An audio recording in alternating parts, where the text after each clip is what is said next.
What's going on, guys? Welcome back to another post game here on METS Central. And we just got back, or we're done here now with a freezing fucking cold game, but the Mets get the job done, winning their 6th game in a row, 5-0 on the homestand so far. Hopefully, could get a sweep tomorrow. Don't want to get too ahead of ourselves there, but either way, a really good game overall. Clay Holmes struggled a little bit in that first inning, but after that, settled down the offense, giving a performance that we've finally been waiting for. The Marlins being the Marlins for the most part in this game. The bullpen showed a little bit of, I should say the bullpen, I should say one guy in the bullpen showed a little bit of signs of what we expected from him going into the year, but we're going to talk about it all. Before we do, leave a like on the video if you enjoy it. Subscribe if you guys are new to the channel, especially if you're Met fans, and turn on your notifications so you know when we upload or go live. But how are we feeling after a 6-game winning streak now, 5-0 homestand, which is just freaking great? The best baseball game that I probably went to in my life. And I'll probably never top that again. And not just because of the result, but with the people that we were sitting next to in our section. I mean, just simply incredible. And I enjoyed the win. I enjoyed the dominant performance, but I laughed my ass off the whole time. And it definitely made me forget about the cold from certain parts of the game. But yeah, this is like what we were talking about. We were finally waiting for this offense to explode, and it looks like that maybe this might be the game that it happens. Now, look, at the end of the day, it is the Miami Marlins, and their pitching staff, apart from a guy like Sandy Alcantara, is not good, but this is what you do to a poor pitching staff. You know, Connor Gillespie pretty much, from the start of the game, was all over the place.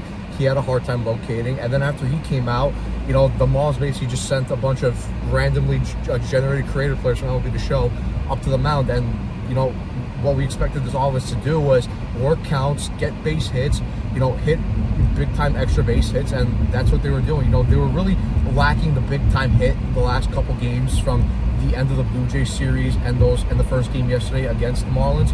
But today, they got a bunch of big hits. I mean, Francisco Lindor starts off the game with a leadoff home run. It looks like he's fully back now. Juan Soto hasn't still hit a home run yet. It looked like he might have got a hold of one. Yeah, I mean, yeah, at Citi Field, I mean. But he did get a hold of. I remember one I thought was going to get out, but yeah, it just didn't get out. But he had a really good game, 2 for 4.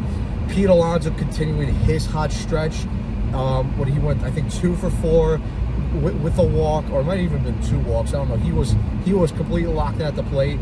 Mark Vientos had a couple solid at bats. He finally got a hit. Brandon Nimmo with a big time hit, and even the bottom of the order contributed a little bit. I mean, apart from Brett Beatty, because that's obvious. Brett Beatty just doesn't do anything apart from strike out. But Hayden Sanger had a pretty good game behind the plate. Luis Angel Acuna came in to pinch run later in the game, and he came in to play for Brett Beatty.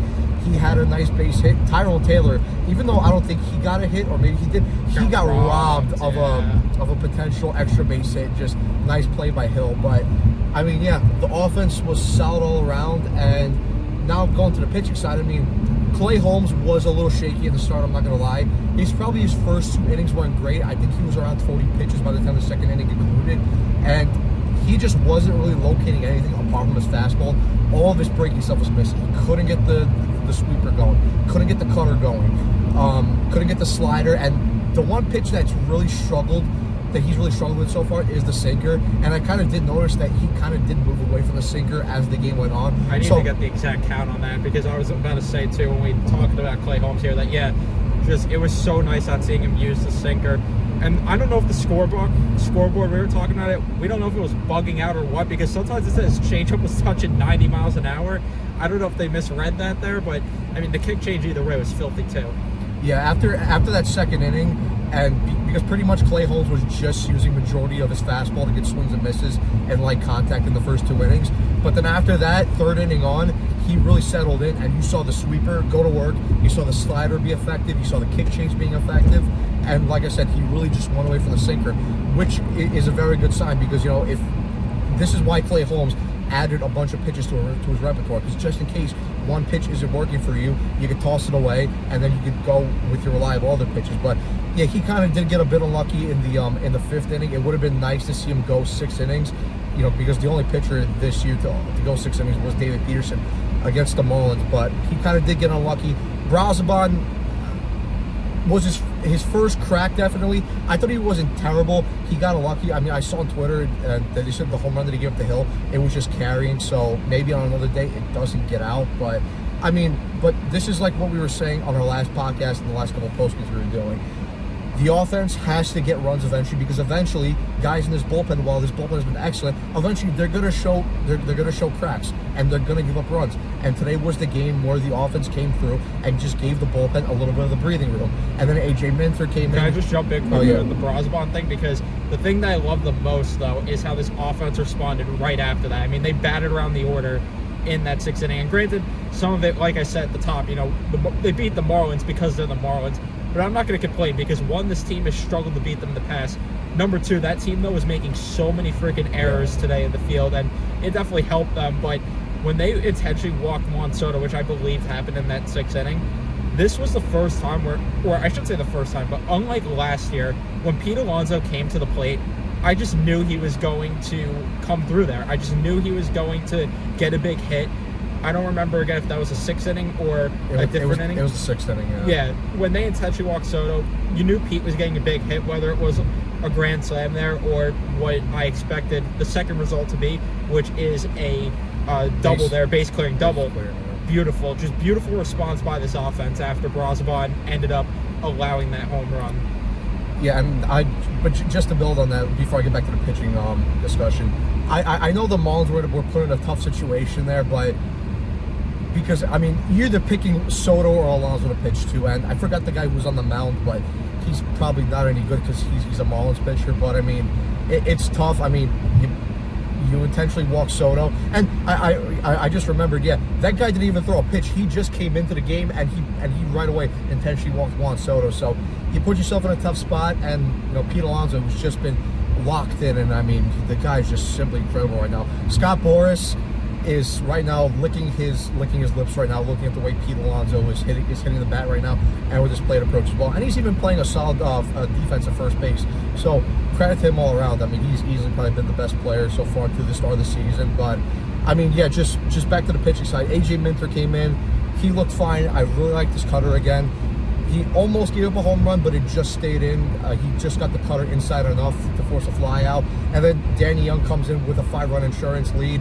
Hit the backstop 2 times, I believe. But other than that, he got a quick 1-2-3 innings. So nice to see that Danny Young didn't give us any heart attacks there with the way he's been pitching the last couple of appearances. And then Reed Garrett comes in, and he was doing what Reed Garrett does, just gets outs. 1-2-3 from him. He only threw about 12, 13 pitches, so he might even be available for tomorrow. But I mean, yeah, going to this final game tomorrow against the Marlins, I know on the podcast I said get 2 out of 3 because we swept the Blue Jays, but fuck it. With the way the Marlins look right now, and like how you brought it up, you know, with their poor defense and just their poor fundamentals and their poor pitching, you got to sweep them tomorrow. You got to sweep them and go to 9-3 and just double sweeps on the homestand, and then you go out to the West Coast. But yeah, and then also with the fact that, you know, there's probably going to be a lot of guys tomorrow that's going to be available in the bullpen. You know, you have Tyler McGill going on the mound tomorrow, Siler McGill. Let's see if he can continue his good stretch of pitching from his last 2 games against the Blue Jays and the Astros. And then, you know, you're going to have a guy like Kranick available. You might have a guy like Minter available because he didn't throw a lot of pitches. You know, Stanek's going to be available. Diaz is going to be available. Reed Garrett should be available again. So pretty much the only guy that's not going to be available tomorrow is probably Danny Young and Oscar Brosbon. But other than that, the Mets are a really good spot tomorrow to sweep the series. And on top of that, the Marlins burnt pretty much their entire bullpen today trying to get through, especially that 6th inning there where they just had no answers there at all. And it was just, again, beautiful to watch this team actually come through offensively with the big hits. And again, there was a couple just warning track balls too, where maybe on a warm day they end up leaving the ballpark because Juan Soto got a hold of one at one point. I think you mentioned it before. You thought maybe he was going yard there, and I forgot who else had a really deep fly ball. I think Lindor might have had one too. Yeah, I mean, he pulled one foul. He hit the home run, obviously, to lead it off, but he pulled one foul also. I don't know maybe how much of the wind changed that, but either way, there was a couple of deep fly balls from this team that could carry on warmer days, which is, again, this is a good sign because this is what we wanted to see from the offense. And this pitching staff just continues to be nails and putting them in a spot to win the game, because I love the way Clay Holmes went out there today and gave 10 strikeouts, fighting through adversity. Again, it's going to be a hurdle that he has to cross at some point where he's not getting in trouble early and where he's able to get deeper in the games. But hopefully this will shut the bullpen talk up, at least for one start. Yeah, definitely. And yeah, it was really nice to see Clay Holmes bounce back after a tough start, because he kind of got unlucky because he started the game. He gave up that just really weak base hit by Xavier Edwards. I mean, it kind of makes it up because Pete had the same kind of hit, and that ended up getting a run in. So, listen, it evens out at the end of the day, so you take those. And then it was just kind of the walks early, because as I mentioned, he really didn't have command of his second stuff. It was mainly just the fastball that he was getting over the plate. But then, like you said, went away from the sinker, settled in, and he was fine after that. And like you said, the swing and miss stuff from the third inning on was there, and he was able to rack up 10 strikeouts. So I know the box score at the end of the day is going to say like about 5 1/3 innings pitch, four earned runs, 10 strikeouts. I believe he walked 3 guys. Yeah, I think so. So, not the prettiest in terms of, runs given up, but if you really look at the game and how he pitched the whole, he pitched very well. Yeah, it's just unfortunately he's been the guy that's been unlucky with the defense. Today he was unlucky because the one time the bullpen does not come through with a perfect outing is, of course, right after he's pulled and he left guys on base, and Brazaban ended up allowing the runs there. And I did actually think that Reed Garrett should have been in that spot instead, but they won the game. I'm not going to sit here and complain one bit about that. Also, the last thing that I'll mention, the Marlins just no control from their pitchers today either. I mean, they hit, I think there was 2 or 3 hit by pitches today as well. I think Marte got hit like twice. Yeah, Marte I think got hit twice, and I think Acuna got hit as well, or close to getting hit at one point. I mean, either way, just really great to see though from this team. So yeah, do you have any other thoughts, or should we wrap it up here? No, we could wrap it up. I mean, but like I was just saying, sweep tomorrow. 110 start tomorrow. Tyler McGill on the mound. Let's sweep them. Let's sweep the homestand with back-to-back sweeps, and then, 9-3 record hopefully, and then we head out to the West Coast to play both the A's in Sacramento and then the Minnesota Twins. Yep. So let's hope they can close this thing out, especially because we're going to be back there tomorrow. Thank you everyone for watching. Leave a like if you enjoyed. Subscribe if you guys are new to the channel. Turn on your notifications so you know when we upload or go live. And we'll see you in the next one.